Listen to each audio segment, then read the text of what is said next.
Hey guys, እንዴት ናችሁ? ባለፈው ስለ UET ኤግዛም ቪዲዮ ሰርቼላችሁ ነበርና አብዛኞቻችሁ ስለ ዲፓርትመንት ሴሌክሽን ፕሮሰስ እና ስለ ትራንስፈር ከናቹራል ሳይንስ ወደ ሶሻል ሳይንስ ትራንስፈር እንዴት እንደሚደረግ ጠይቃችሁኛልና በዛሬ ቪዲዮ በዋናነት ስለ ዲፓርትመንት ሴሌክሽን ፕሮሰስ እናያለን። ለማታውቁኝ ሊዲያ እባላለሁ። የአዲስ አበባ ዩኒቨርሲቲ ሶፍትዌር ኢንጂነሪንግ ተማሪ ነኝ። ላስት ይር ፍሬሽማን ነበርኩና በዛሬ ቪዲዮ ስለ ዲፓርትመንት ሴሌክሽን ፕሮሰስ ኤቭሪቲንግ ከዩኤቲ ጀምረን አፕቱ ፕሪ ኢንጂነሪንግ ድረስ እናያለን። ቪዲዮውን እስከ መጨረሻ ተከታተሉ። ወደ ቪዲዮ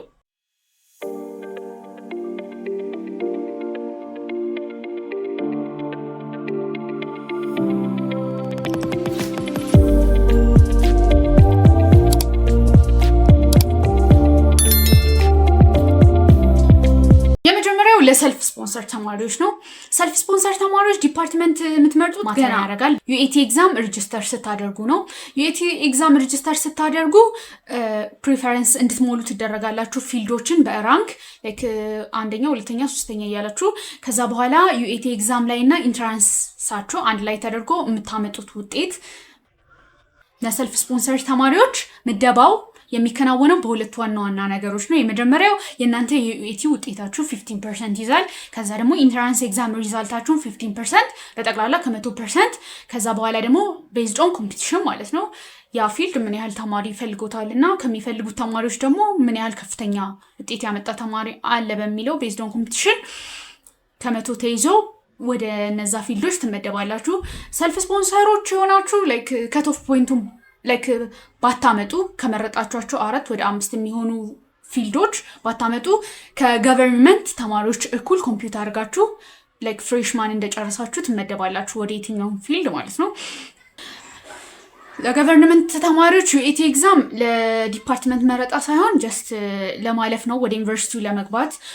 ዩኤቲ ኤግዛም ለገቨርንመንት ተማሪዎች ከት ኦፍ ፖይንት ይኖረዋል። ያ ከት ኦፍ ፖይንት አላመጣችሁ ማለት ወደ ዩኒቨርሲቲ ያገቡም። ለምሳሌ የላስት ይር ባሳያችሁ ፊሜል 78 ናቹራል ሳይንስ፣ እንደ ጀነራል ደግሞ 83። አንድ የናቹራል ሳይንስ ተማሪ ሴት ከሆነች 78 ሚኒመም፣ ወንድ ከሆነ ኦር ኢን ጀነራል ደግሞ 83 ማምጣት ይጠበቅበታል ማለት ነው። ካላመጡ ናቹራል ሳይንስ ከሆኑ ወደ ዩኒቨርሲቲ አይገቡም። ሁለተኛ ነገር ደግሞ ላይክ ለሶሻል ሳይንስ ተማሪዎች ፊሜል ከሆነች 53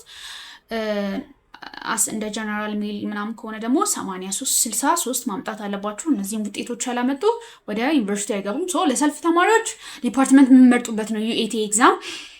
ዩኤቲ ኤግዛማችሁና ኢንትራንስ ኤግዛማችሁ ተደምሮ እንደ ፕሪፈረንሳችሁን እንዳስቀመጣችሁት ራንክ ማለት ነው እንደመረጣችሁት እንደዛ ነው። ለገቨርንመንት ተማሪዎች ግን በቃ ከት ኦፍ ፖይንቱን ማምጣት አለባችሁ ወደ ዩኒቨርሲቲ ለመግባት። የገቨርንመንት ተማሪዎች ፊልድ አመራረጥ የሚጀምረው ፍሬሽማን ካለቀ በኋላ ነው። በዩኒቨርሲቲ ውስጥ ሰብጀክቶች አሉ ሲኦሲ ኤግዛም የሚፈልጉ። የመጀመሪያው ፍሬሽማን ጨርሳችሁ በሲኦሲ የሚቀበል ፊልድ ምንድን ነው? ሄልዝ፣ የህክምናው ዘርፍ። ወደ ህክምናው ዘርፍ ለመግባት ፈርስት ወደ ህክምናው ዘርፍ ስንል ወደ ሜዲሲን፣ ወደ ዴንታልና ወደ ፋርማሲ ለመግባት የሚፈልጉ ተማሪዎች የእናንተ ፈርስት ፍሬሽማን ውጤታችሁ ከ35 ይያዛል። ከዛ በኋላ ደግሞ ኢንትራንስ ውጤታችሁም ከ35 በጠቅላላ ከ70። ከዛ ሲኦሲ ኤግዛም ይፈልጋል።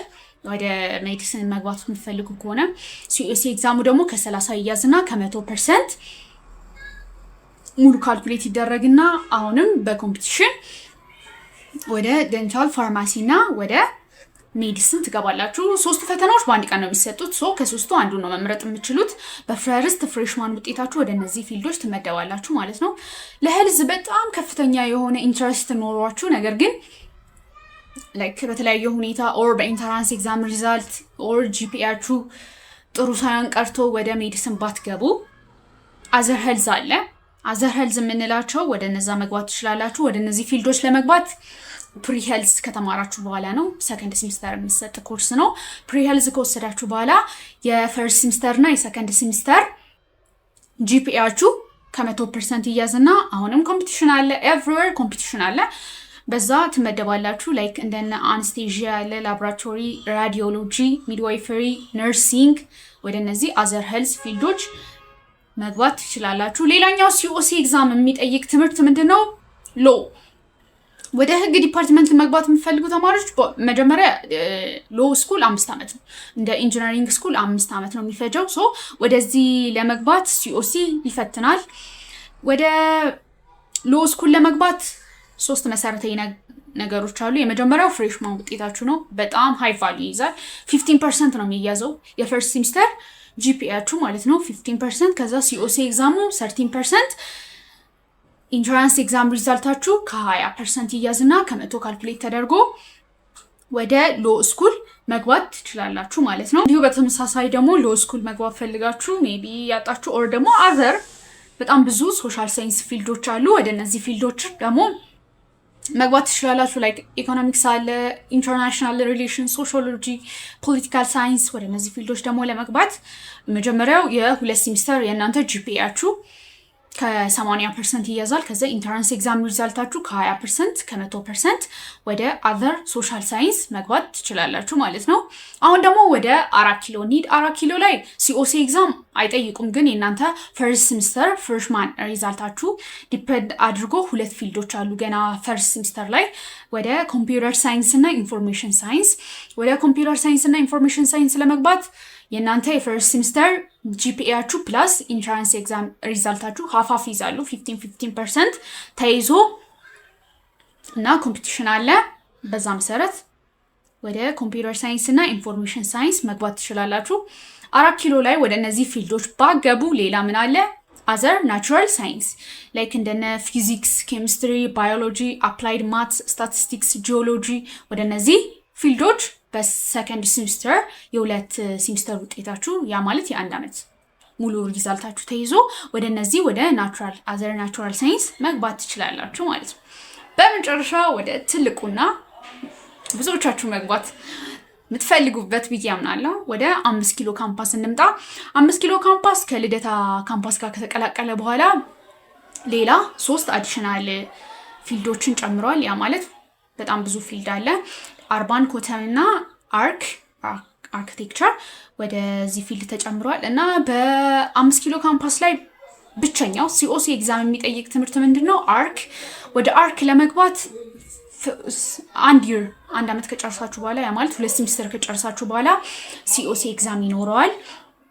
17% የ1 ዓመት ጂፒኤያችሁን ከዛ 13% ሲኦሲ ኤግዛም በጠቅላላ ከ100% ይያዝና ወደ አርክ መግባት ትችላላችሁ። ብዙ አይነት ፊልዶች ናቸው የሚሰጡት፣ ብዙ አይነት ኮርስ ይሰጣል።